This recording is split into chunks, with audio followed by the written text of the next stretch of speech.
What's that sound? It's For Amusement Only, the EM and Bingo Pinball Podcast. Welcome back to For Amusement Only. This is Nick Baldridge. Tonight, once again, I'm rather tired. I've been cleaning for 2 days straight. I did a light shop on the Bally Ticker Tape that I just picked up. Cleaned the playfield, fixed a couple of bugs, and re-rubbered, of course, cleaned all the metal. Basically, playfield is all clean. Reassembled it after waxing and shining up the posts, and the game plays so much better now.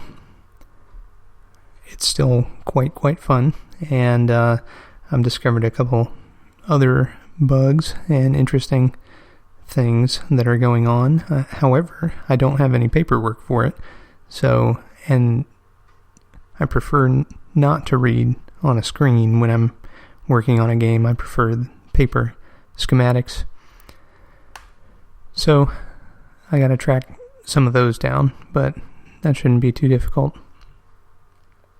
Or I can work from a game from a similar era. But tonight I didn't make a hit above 8, and that was a double as opposed to nothing. But I did have a couple of hits on multiple cards at the same time, and again, a 6-card play experience is quite new to me, so I wasn't sure how exactly it was going to search those out, but it works very similarly to hits in multiple colors on a Magic Screen game, where it'll stop the search on the first card and allows you to pick double or nothing. And if you pick double, you get a chance at winning double the normal amount of replays, or you get nothing. And so after the machine has made its choice, or you've chosen to take the normal amount of replays, then it moves on to the next winning card, and it gives you again the opportunity to choose double or nothing. It's hard to resist that double or nothing button, but I think my strategy at the moment is to, because I'm still learning all the cards, is to put in 6 quarters, which lights all the cards, and then as soon as I get a hit, I take it just normal, and then I put in progressively fewer quarters and try to earn the biggest hit that I can with 4 or 5 in a line. So far that hasn't happened. The highest in a line score I've gotten is 3, but I have come close to 5 in a line several times. No dice though. So the other machine I've been cleaning is my Project Gigi, and I've started stripping the playfield, and that's a pretty difficult one to strip because of all the bumpers. There are actually 14 different bumpers, only 3 of which are pops. So you have 11 passive bumpers, and those contain similar hardware to a pop bumper. The only thing missing is the underside coil bracket and pop bumper ring and yokes. So you still have the annoying lamp sockets that you have to desolder or angle cut out of there. And then there's the playfield cleaning itself. Thankfully, Gigi is pretty flat. There are a few switches to get in the way. Most of the action is up in those bumpers at the top. So the cleaning has gone pretty well, but I've discovered some interesting things about that machine. So the first thing is that the playfield that's in there currently, not the spare one, but the one that's in there currently, had Mylar in the shooter lane all the way up through the ball arch. And this wouldn't necessarily be a terrible thing, although I don't really like that. The problem was that the operator put it on after the shooter lane was filthy and had serious wear. So when the ball is lifted up, it puts it into the plunger, into the shooter lane, and then basically the ball ground the dirt all the way up the shooter lane and around the ball arch, and then it would come down. Some of the mylar was peeling up after I took some of the posts off, and I said, welp, I better, pull on this loose thread here, and it all came up very easily with no loss of paint, but it was pretty gnarly looking underneath. So I've been scrubbing that and cleaning the normal crud that accrues under all these different bumpers, and the couple other cosmetic flaws on this playfield. There's an insert that's missing that holds one of the rollover buttons, but the spare playfield should supply that. There's also an insert that's bubbled, one of the special inserts, so I'm assuming that the lamp locked on at some point, and someone had moved the lamp all the way up into the insert. So I may end up replacing that insert as well. I'm undecided on that yet. I may try just to heat it up a bit, but that probably won't be successful. The machine was missing a plastic, and I happened to find it on eBay, and that arrived today. So that's pretty exciting. It's warped and wavy, but I should be able to flatten it out. And the machine should look pretty good, except for the lack of maintenance that was done to this machine that allowed a ton of dirt to be ground in around the bumpers. I'm not sure that they had ever been changed. I've managed to clean most of it, and thankfully it wasn't too bad.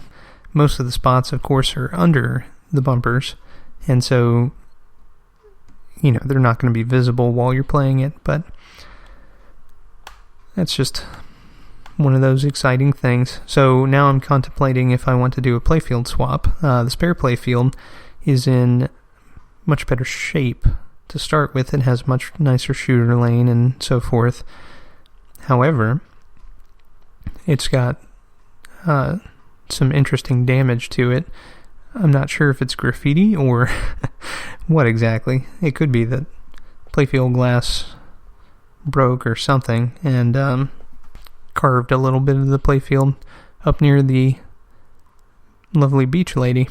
So I'm not sure what tack I'm going to take with this yet, but in the end it should be pretty nice. The original playfield is cleaned up fairly well. I still have some more ball swirls and the like to get out right in the center of the playfield where they're highly visible, but the rest of the playfield has brightened up and it looks pretty presentable at the moment.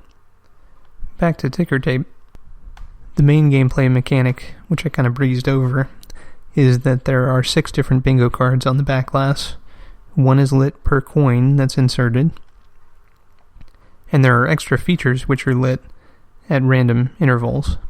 There's something called a super line, which allows you to score 4 if you only have 3 in that line, or 5 if you have 4 in that line. So it's well worth the effort to try to land in that super line if you have one lit. There's also corner scoring, where if you land a ball in all 4 corners of the card when that feature is lit, it will score as if you landed 5 in a row. The machine also has a feature that's been disabled that will automatically spot one of 2 numbers. I need the schematic to troubleshoot that, and I may end up just reading the schematic online, but as I mentioned, I much prefer to have it in hand. I thought I'd troubleshot that and ended up fixing something entirely different, but so I need a peek at the schematic to get that fixed. The game plays without the spot feature. In fact, it's just a helper thing that you get randomly. But at certain points, it certainly would be nice. So the goal of it is to get 3, 4, or 5 in a row, and you can get those vertically, horizontally, or diagonally. If you only input one coin, only the first card will light. The machine will reset, and you'll be able to play. If you insert more coins, it lights more cards. However, when you are playing and you land in one of the holes, it lights up that number on all 6 cards, regardless of which ones are lit. So, at first glance, especially if you're like me and you forget how much money you put into it, you say, oh, I've got a winner on card number 5, but you've only lit up to number 3 or 4, then you'll be sorely disappointed, as I was. The gameplay is very fast.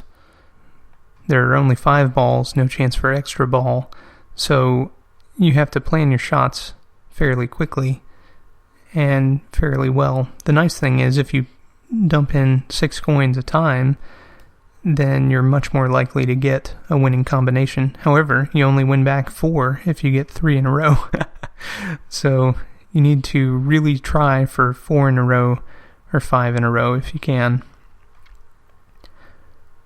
Each additional card lit increases the odds. So if you make 5 in a row on card number 6, you actually win more replays than you would on card number 1. And I'm sure that's due to the difficulty of achieving 5 in a row on card number 6. I'm not that far into the game that I really understand that yet, but I'm looking forward to the time when I can get that figured out. So moving back to Gigi, I've never played one, and I'm really interested to get this thing going and see how the gameplay is. It looks very fun, and it's a sequence game, so you're trying to unlight each of the bumpers. More to come on that once I actually get this thing going, but it shouldn't be too long. I do need to get some parts, so it'll be just a little bit, but hopefully not too long. And that's kind of what's going on with me right now. It's just cleaning, and hopefully playing. So I know this wasn't incredibly exciting, but I just wanted to give you a taste of what Ticker Tape's gameplay was like, especially with it cleaned up, and let you know where I was on my project Gigi. And we'll be checking in on that every once in a while until I actually get it fixed. So that's all for tonight. My name is Nick Baldridge. You can reach me at foramusementonlypodcast@gmail.com. You can find us online at foramusementonly.libsyn.com. And you can listen to us on iTunes, Stitcher, Pocket Casts, via RSS, on Facebook, or directly on our website.